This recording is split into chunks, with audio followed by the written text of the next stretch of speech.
نحمده ونصلي على رسوله الكريم أما بعد أعوذ بالله من الشيطان الرجيم بسم الله الرحمن الرحيم اللهم صل على محمد وعلى آل محمد كما صليت على إبراهيم وعلى آل إبراهيم إنك حميد مجيد اللهم بارك على محمد وعلى آل محمد كما باركت على إبراهيم وعلى آل إبراهيم إنك حميد مجيد الحمد لله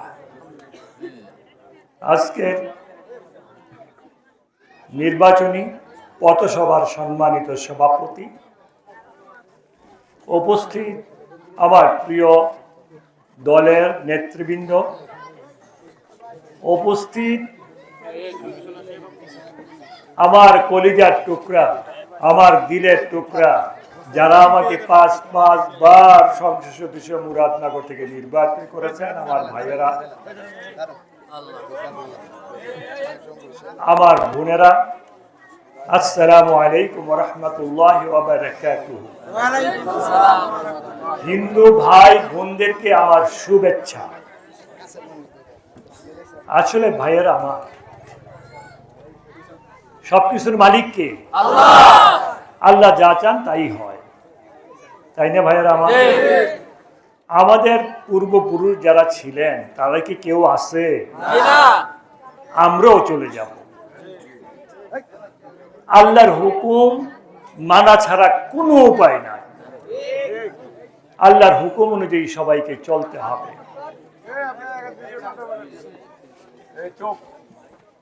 আপনাদেরকে আমার কৃতজ্ঞতা জানানোর কোনো উপায় নাই। এই জন্যে আমি যে বলছি আপনারা আমার কলিজার টুকরা, দিলের টুকরা, কেন কইছি জানেন? ১০০০ কোটি টাকার মালিকের সাথে আপনারা যুদ্ধ করে আমার মতো কাইকুবাইদারে আল্লাহর রহমতে এমপি বানাইছে, তাই না ভাইয়েরা আমার? ইউসুফ আব্দুল্লাহ হারুন সাহেব যখন নির্বাচন করেছিলেন, আমার মনে আছে আমি ওই বক্তৃতায় বলতাম যে উনি তো জাকাত দেয় না, জাকাত দেওয়ার নিয়ম হলো নিজের এলাকা আগে দাও। এখন যখন ইলেকশনে টাকা খরচ করে আপনারা এটা লয়ে এলেন, এটা আপনাদের হক, এটা আমি করতাম। এক গরিব, খুব গরিব মানুষ, সে করছে কি, তেল হয়েছিল এ রাত্রে আমার বাড়িতে কয়, দাদা ও আপনি তো এত টাকা পান না, করতে পারবেন, নেন লইছি, আপনি এটা খরচ করেন। আমি তার দিলটা দেখে, মনটা দেখে আমি অভিভূত হয়ে গেছি। কাদের মন? গরিবের মন। আমি তারে বললাম, তুই এটা খরচ কর, তুই আমার দিকে দোয়া করিস। শুধু তাই না, আমার বিরুদ্ধে মিথ্যা মামলা দিয়ে যাবজ্জীবন কারাদণ্ড দিয়েছিল। আমার ভাইয়েরা, আমার বোনেরা তো কোনোদিন চিন্তা করে নাই যে কায়কোবাদকে আবার মুরাদনগরের মাটিতে পাবে, কায়কোবাদ আবার নির্বাচনে অংশগ্রহণ করবে, এটা তারা কোনোদিন চিন্তা করতে পারে নাই। কি করেছেন আপনারা? চুপি চুপি আল্লাহর কাছে দোয়া করেছেন, অনেকে নফল নামাজ পড়েছে, অনেকে রোজা রেখেছে, তাই না ভাইয়েরা আমার? আমার মুরাদনগরের গরিব মানুষগুলি ভালো বলেই কিন্তু আল্লাহ পাক আমাকে ৫ বার এমপি বানাইছেন। মুরাদনগরের গরিব মানুষ যদি টাকা লোভ হইতো তাহলে আমি তো একবারও এমপি হইতাম না হইলে, তাই না ভাইয়েরা আমার? বিশ্বাস করেন, যখন আল্লাহর কাছে হাত তুলি, যখন আল্লাহর ঘরে যাই, আমার সন্তানের জন্য যেমন ভাবে দোয়া করি, আমার মুরাদনগরের গরিব মানুষগুলির জন্য আমি তেমনি ভাবে দোয়া করি। কারণ আসলে ব্যক্তিগতভাবে ইলেকশনের সময় কাউকে কোনো পয়সা করে আমি দিতে পারি নাই, কিন্তু ভোটটা গিয়ে আমারে দিয়েছে। সকালে ফজর নামাজ পড়ে গেছে, গিয়ে কেন্দ্র বয়ে রয়েছে, বইনেরা ভাইয়েরা মিল্লা, এই ভাইয়েরা বোনেরা ভোট দিছে বললেই তো ইউসুফ আব্দুল্লাহ হারুনের মতো লোকের সাথে আল্লাহ 2 বার এমপি বানাইছে। ব্যারিস্টার রফিউল ইসলাম মিয়ার সাথে 96 সালে আল্লাহ এমপি বানাইছেন আল্লাহ। জাহাঙ্গীর সরকারের সাথেও আল্লাহ এমপি বানাইছেন আল্লাহ। আপনাদের ঋণ আমি কেমনি শোধ করা? আপনাদের ঋণ শোধ করার মতো অবস্থা আমার নাই। আমাকে যাবজ্জীবন কারাদণ্ড মামলা দিল। দেখেন আল্লাহ কি করছে, আল্লাহ যা চান তাই হয়। মামলাটা যখন হবে, সারা বাংলাদেশে ইমিগ্রেশনে চিঠি দিছে সরকার যে কাজী শাহ মুফাজ্জল হোসেন কায়কোবাদরে দেশের বাইরে যেতে দেওয়া যাবে না। সমস্ত বাংলাদেশের এয়ারপোর্টে চিঠি দিছে। যেদিন সকালে চিঠি গেছে, এই দিন আগের দিন রাত্রে আল্লাহ পাক আমারে বিদেশে পাঠিয়ে দিয়েছেন কুদরতি ভাবে। এক ইমিগ্রেশন অফিসার ছিল এয়ারপোর্টে, আমারে উঠাই দিছিল, মুরাদনগর বাড়ি। সে আমার ফোন নাম্বারটা রাখছিল। পরের দিন ফোন কইরা কয়, দাদা আপনি তো চিকিৎসার লেগে যান নাই, নিশ্চয়ই কোনো কিছু শুনছেন। কেন ও ভাই আমি কিচ্ছু শুনছি না। আপনি সিডিআইসি হন, আপনার জন্য বিদেশে যেতে দেওয়া না হয়। এটা বাঁচাইছে কেডায়? দেশে থাকলে কত মানুষের জেলখানা মাইরে লিছে। দেলোয়ার সাইদি সাহেবও মারছে জেলখানায়, মারছে না? হ্যাঁ, আল্লাহ বাঁচাইছে না? আপনারা কেউ চিন্তা করেন নাই যে যাবজ্জীবন কারাদণ্ড পাইছে কায়কোবাদ, তে তো আর কোনোদিন আই চাচ্ত না, খালি দোয়া করছেন আমার লেগে। আল্লাহ কি করছে? ইজ্জত সহকারে আনাইছে। আপনারা মুরাদনগর থেকে লক্ষ ভাই বোনেরা গেছিলেন ঢাকা এয়ারপোর্টে, গেছেন না? আমরা কি কোনো গাড়ি দিছিলাম আপনারা? কেউ কিচ্ছু দেয়নি, আপনারা গেছিলেন। এটা কি আল্লাহর রহমত না? তারপরে মামলা থেকে আল্লাহ এমন ভাবে মুক্ত করছে, সুবহানাল্লাহি ওয়া বিহামদিহি সুবহানাল্লাহিল আযীম। খালাস করে দিছে, খালাস, বেকসুর খালাস। কেডাই করছে এটা? মামলা থেকে যদি আল্লাহ খালাস না করতো, আমি কি আজকে ইলেকশন করতে পারলাম হইলে? কোনোদিনও না। আল্লাহ পাক সমস্ত কাজগুলি দয়া করে এমন ভাবে করে দেশে নিয়ে আসলো, মামলা থেকে মুক্ত করে দিল, আরো অনেক সমস্যাকে আল্লাহ পাক সমাধান করে দিল, দিয়ে ইলেকশনে অংশগ্রহণ করার ব্যবস্থা করে দিল।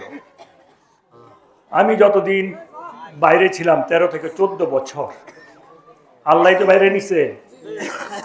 এই বাইরের থেকে আনন্দের লেগেও কিন্তু এই জালেম সরকার অনেক চেষ্টা করছে। সারা পৃথিবীতে ইন্টারপোলের মাধ্যমে সমস্ত পৃথিবীর দেশগুলিকে বলছে যে ওরে যেহেনে পাওয়া ধৈর্য বাংলাদেশে পাঠাই দাও, সে এই আকাম কুকাম করে গেছে। আমারে কিন্তু এক জায়গায় অ্যারেস্ট করছিল ইন্টারপোলের মাধ্যমে করে। আমাকে যখন দেশে পাঠিয়ে দেওয়ার ব্যবস্থা গ্রহণ করলো, রাত্রেবেলা ফ্লাইটে আমাকে পাঠিয়ে দিবে দেশে। আমি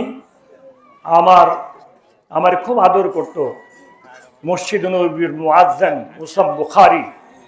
উনি 89 সালে মুরাদনগর আসছিল যখন আমি মন্ত্রী ছিলাম। উনি আমারে খুব স্নেহ করতেন। 111-এর সময় উনি আমাকে 2 রাকাত নফল নামাজ শিখাই দিয়েছিলেন। বিপদে যদি পড়স, এইভাবে নফল নামাজ পড়ে সালাম ফিরে সেজদায় গিয়ে আল্লাহর কাছে কবি, আল্লাহ তোর উদ্ধার করবো। আমার তো অ্যারেস্ট করছে, বাংলাদেশে পাঠাই দিব, সব ঠিকঠাক করছে। আমি তারা কইলাম আমার একটু অজু করতে দে। অজু করতে দিল। আমি 2 রাকাত নফল নামাজ ওনার কথা অনুযায়ী পড়ে সেজদায় গিয়ে আল্লাহর কাছে কান্নাকাটি করলাম। যখন আমি সেজদা থেকে মাথা উঠালাম, তখন 2 কর্মকর্তা এসে বললো, তুই কান্দিস না, তোরে আমরা ছেড়ে দেবো, আমাদেরকে তুই সহযোগিতা কর। আলহামদুলিল্লাহ। কি সহযোগিতা? বলে তোর বাংলাদেশি যদি কোনো ভাই থাকে, তো তার পাসপোর্টটা ভ্যালিড ভিসা থাকলে আইন আমাদের কাছে দে, ওরা আইতে ক। আর তোর পাসপোর্টটা থাকবে, তুই এখান থেকে যে হাসপাতালে ভর্তি হবি, হাসপাতালে ভর্তি হয়ে একটা সার্টিফিকেট আমাদের কাছে পৌঁছাই দিবি যে তুই হাসপাতালে ভর্তি হইছস। আমি জিজ্ঞেস করলাম কেন? আমরা তো রিপোর্ট দিয়ে দিছি, তোরা অ্যারেস্ট করছি, তোরা আজকে রাত্রে পাঠাই দেবো। এই সার্টিফিকেটটা দিলে বাংলাদেশে পাঠাই দেবো, তুই অসুস্থ, পাঠান যায় এই জন্যে। আল্লাহু আকবার। তারপরে শেষে ওরা বললো, তুই একটা কাজ করিস, হাসপাতাল থেকে একটু কোর্টে হাজিরা দিস, এত নম্বর কোর্টে, তারপরে আমাদের কিছু করার থাকবে না, নয়তো আমাদের আবার চেষ্টা করতে হবে।